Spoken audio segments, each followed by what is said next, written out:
He died on the cross for all the sins, not only the sins of the people of his time, but the people of all time.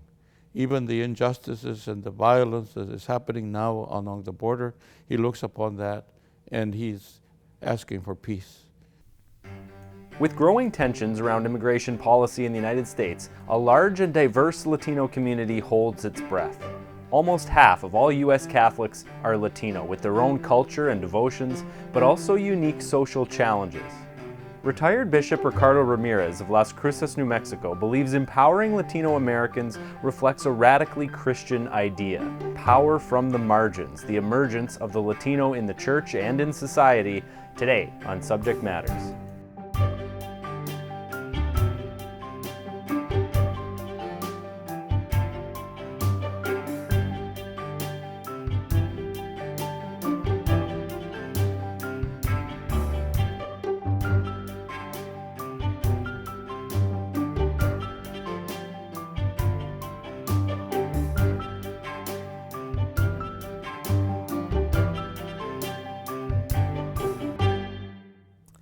Bishop Ricardo, thanks very much for coming on the show today. It's great to have you. Thank you for the invitation.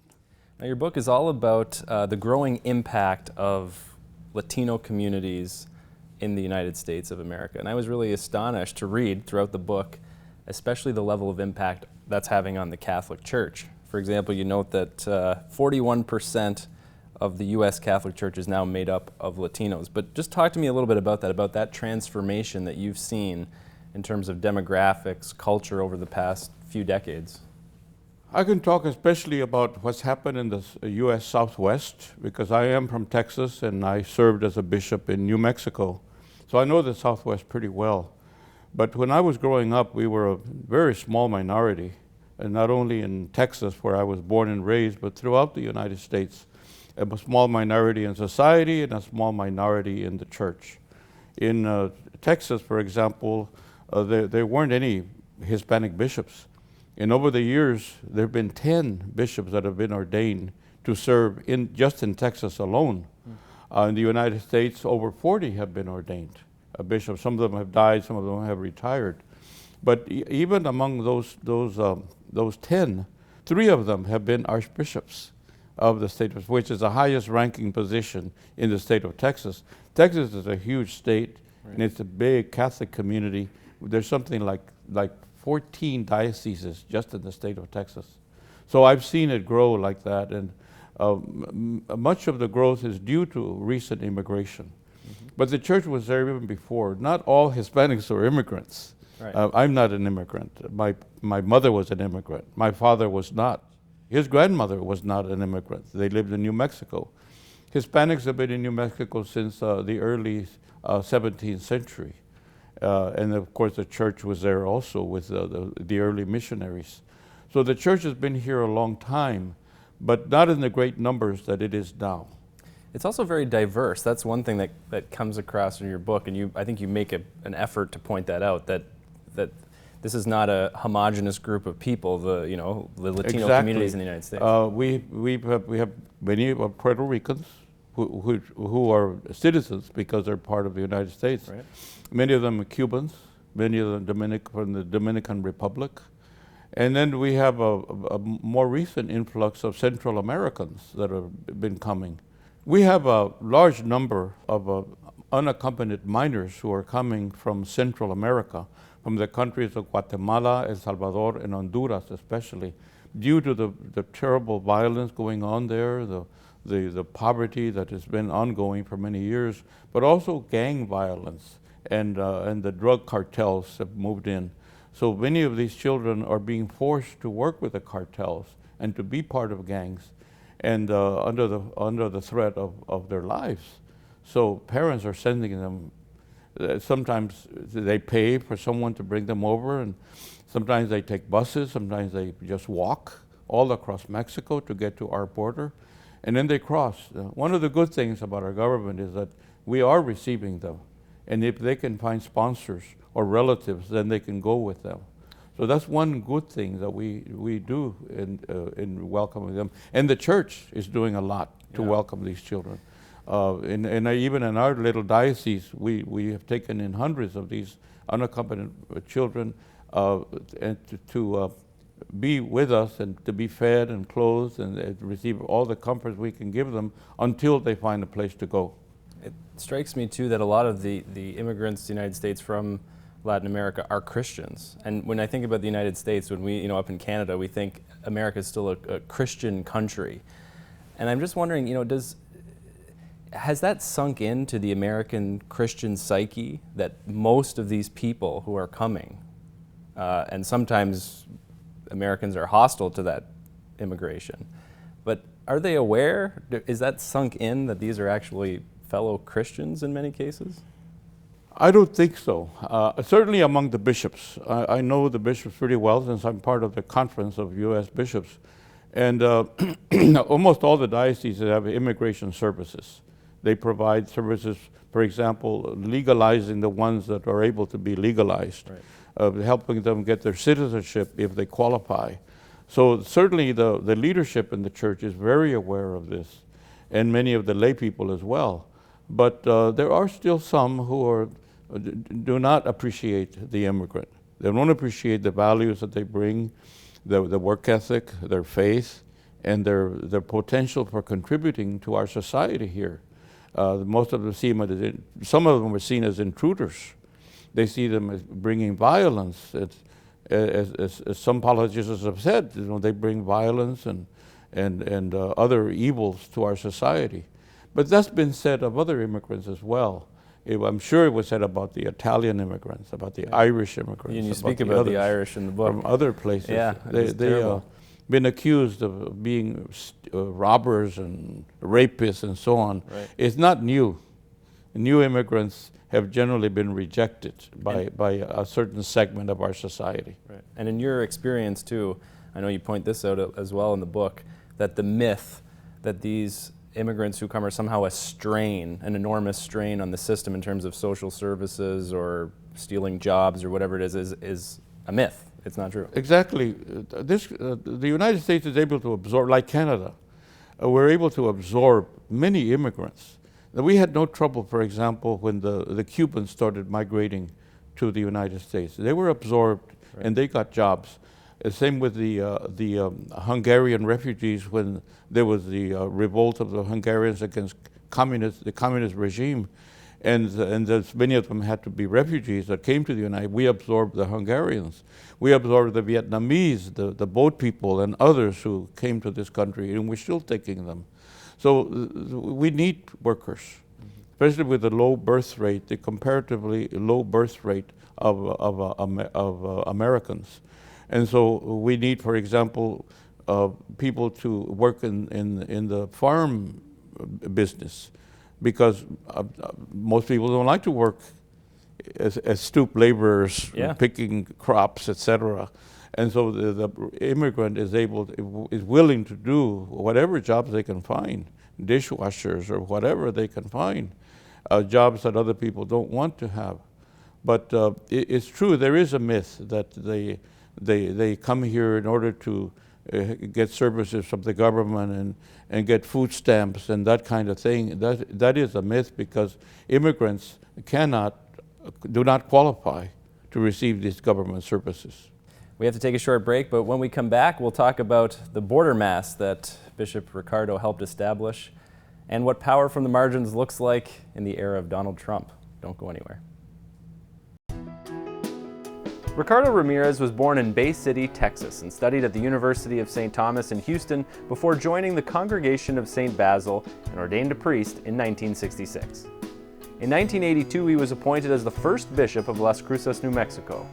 A longtime advocate for immigration reform, Bishop Ramírez is a member of the U.S. Bishops' International Policy Committee and Committee on Hispanic Affairs. He continues to reside in Las Cruces. The diocese of which I am the Bishop Emeritus is at the frontier, which means that it is far from the centers of power, influence, and control. Things look different from the frontier. Perhaps that is why prophets emerge from the frontier, including Jesus himself, who came from Galilee. From the vantage point of the frontier, we may recognize the flaws in what is going on in the great centers of learning and authority.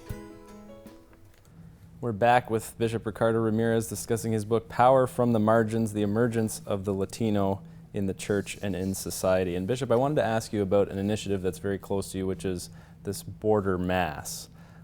This is something that kind of emerged in 2014 because the USCCB was involved in it. This one was in Nogales in Arizona, but you'd been involved with that for a number of years now. But talk to me about this whole initiative of the Border Mass, the significance behind it.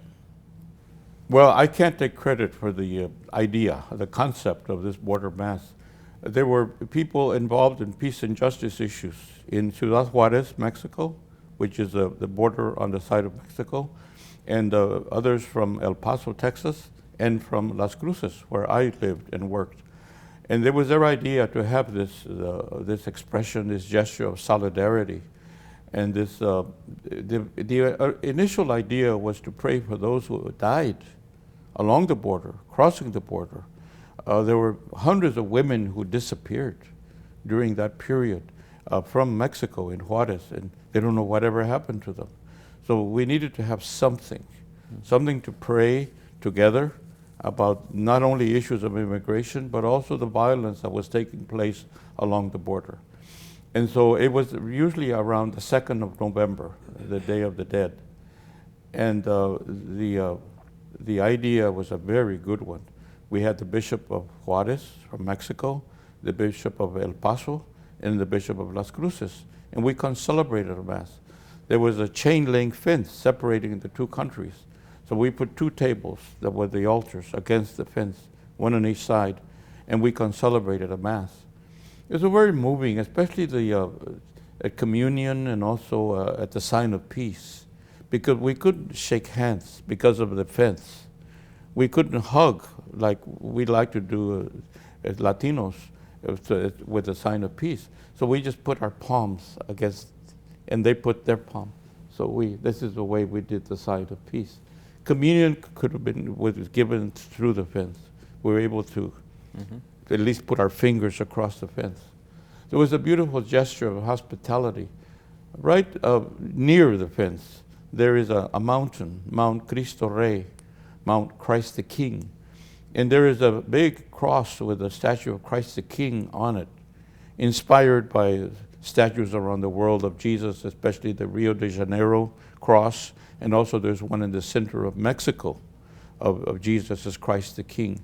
So this was established many years ago, and every year there is a pilgrimage that goes up. Something like 25,000 people go up in one day in honor of Christ the King to pray for peace, to pray for families. Anyway, it's in the shadow of that statue that we have this border mass.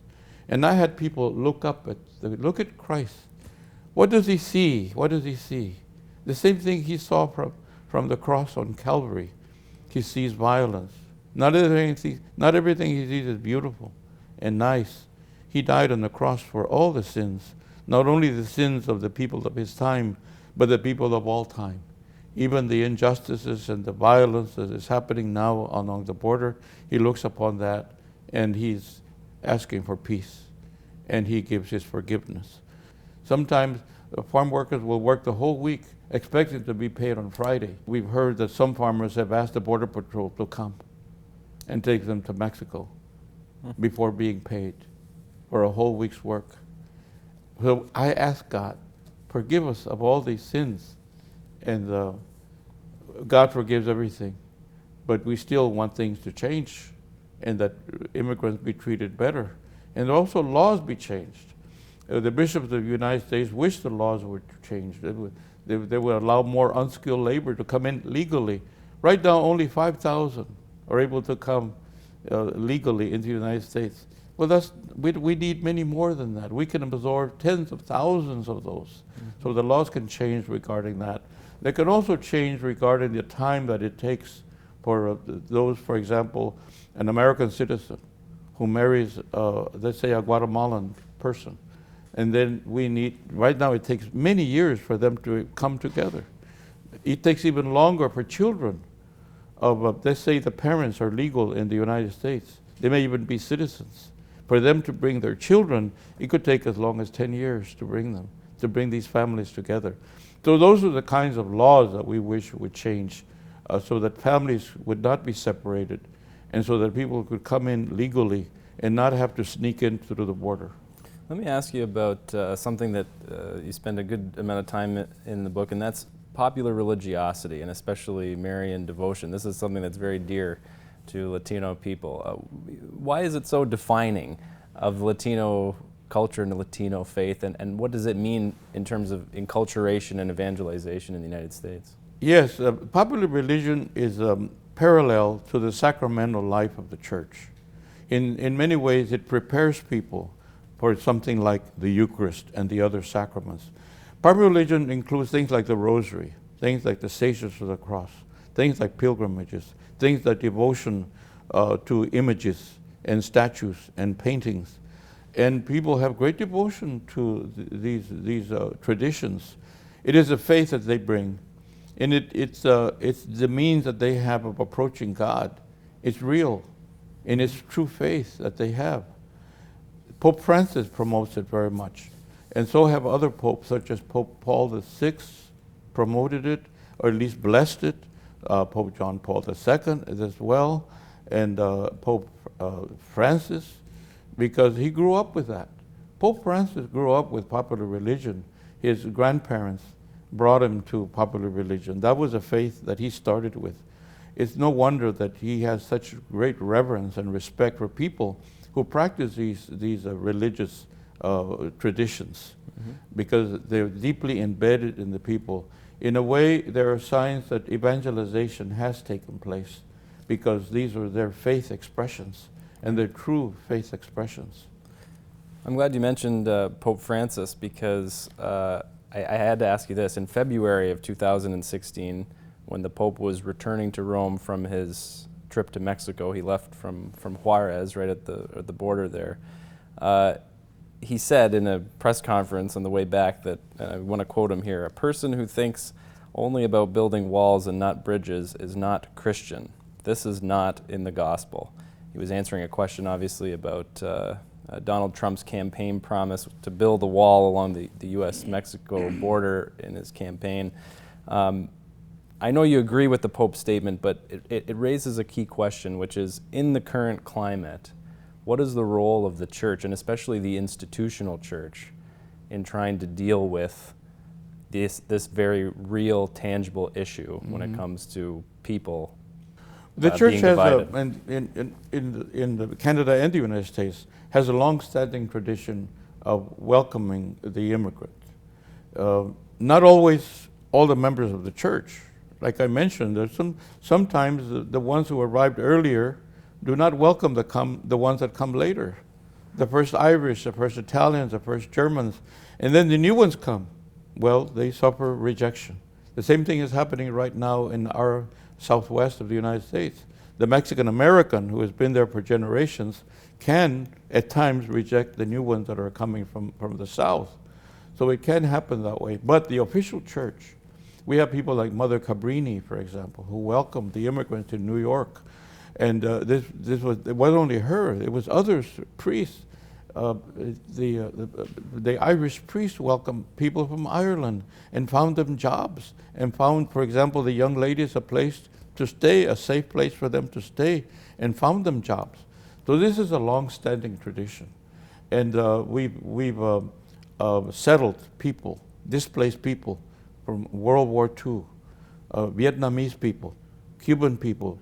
The church in the United States has been very faithful in being compassionate and in having programs that welcome them and that settle them. Are you confident that that will continue, even if it's in the face of adversity? The church will continue to do to perform its mission of mercy, its mission of hospitality.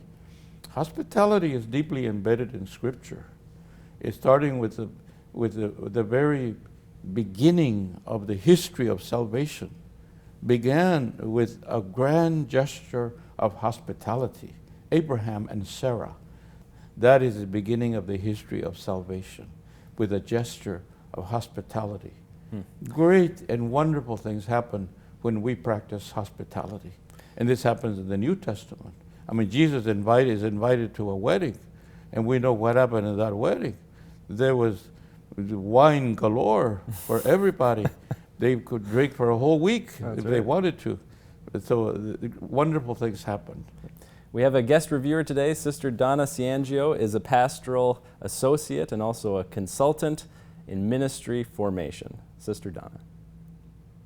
One of the great things about the book is that he combines stories, personal experiences, with commentary on what's happening in today's world. Today, as everybody knows, there's a lot of migration going on around the world.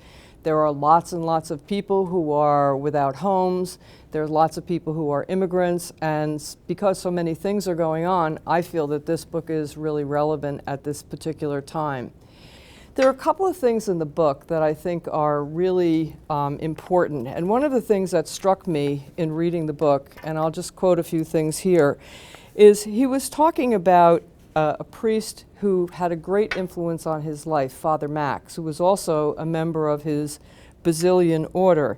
And one of the things that he said, Father Max always said there are three essential components to ministry and good catechesis.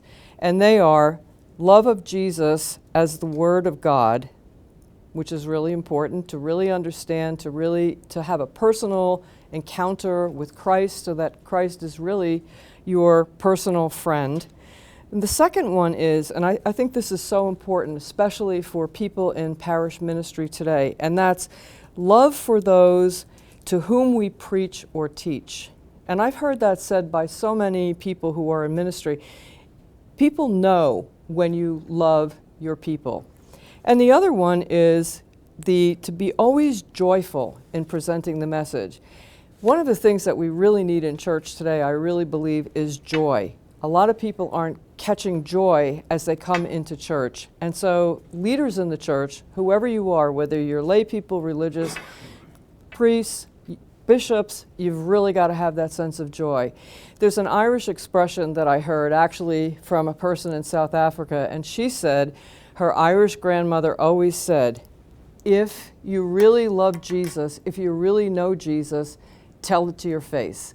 And that's what we need to do, be joyful. And I really believe that in this book is something that's been caught, the joy of working with all kinds of people, immigrants, migrants, people in our parishes. So I recommend everyone to read this book. Power from the Margins is published by Orbis Books and is available for purchase at orbisbooks.com and at Ben McNally Books in Toronto.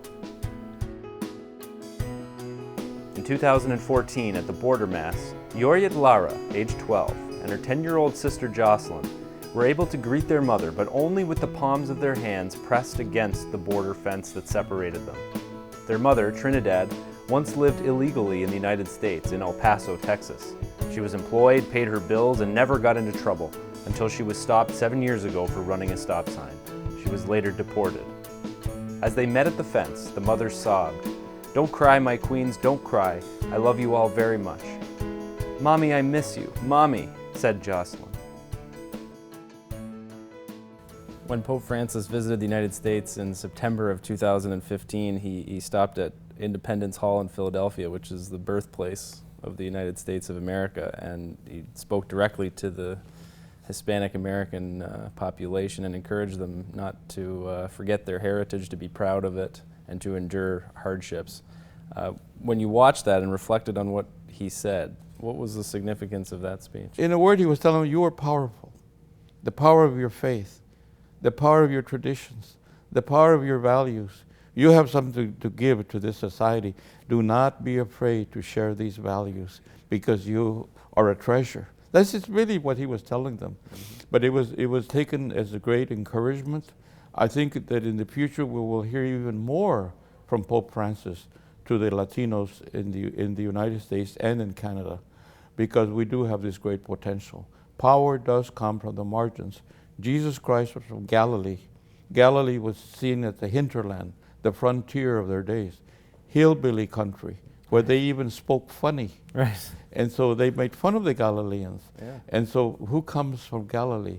What good can come out of Galilee? They said, Jesus Christ, the Savior of the world, came from the margins. with Christianity, we have to expect the unexpected, the good things that can come. You write in the book that Pope Francis is seen among the Latino communities as, like, he's one of us. He understands us, he gets us, but he's one of us. I'm just wondering, what does the rise of Pope Francis to all of a sudden the chair of St. Peter mean really for the Latino communities? Well, I think everyone recognizes, first of all, he's from Latin America. He's from south of the equator. First time in history that we've had a Latino a pope. And so the people can relate with him and he can relate with the people. I mean, the Latin American church is the largest segment of the church in the whole world. Right. And so all of those can relate with Francis. And we're very proud of him. We're very proud that his first language after Italian was Spanish. And so and that his parents were immigrants. So we feel very close to him, and we know that he feels very close to us. Finally, I have one last question for you. When you think about the future, especially of the United States, the changing demographics, what do you see? What's going to be the reality on the ground, this mixing of cultures of the Latino and North American? When the Europeans started coming to the Americas during the age of discovery and the age of evangelization, it was a horrible clash between the Native Americans, the Native Indians, the Native Mexicans, the First Nations, meeting with the Europeans. It was a terrible clash. But out of that clash came the Mexican race that is a combination of the Indian and the European race. And out of have come people like me. And we are very proud of that mixed heritage. As a Mexican, I have something that most Americans don't have. As an American, I have something that most Mexicans don't have. I can feel just as proud sitting in front of the National Cathedral of Mexico, there in the middle of Mexico City, and feel the history of the Mexican people of my background and be very proud of that. And I can sit in the gallery of the capital of the United States and watch laws being made and be very proud of the democracy of this country. I'm proud to be American. I'm proud to be a Mexican. Bishop Ricardo, thank you very much. The book is Power from the Margins, The Emergence of the Latino in the Church and in Society by Bishop Emeritus of Las Cruces, New Mexico, Ricardo Ramírez. You can get it right here at Ben McNally Books in Toronto or online from our good friends at Orbis. Just visit orbisbooks.com. You can learn more about Bishop Ricardo and the Diocese of Las Cruces at dioceseoflascruces.org. I want to thank our guest reviewer, Sister Donna Ciangio. She's a pastoral associate at St. Rose of Lima Parish in Short Hills, New Jersey. She's also a consultant for ministry development and chair of the North American Forum for Small Christian Communities. Find out more at nafscc.org. And remember, if you'd like to see my video review of Power from the Margins, visit our website, saltandlighttv.org/subject matters, and click on the episode page with Bishop Ricardo. That's all for today. Thanks for joining us. We'll see you again soon.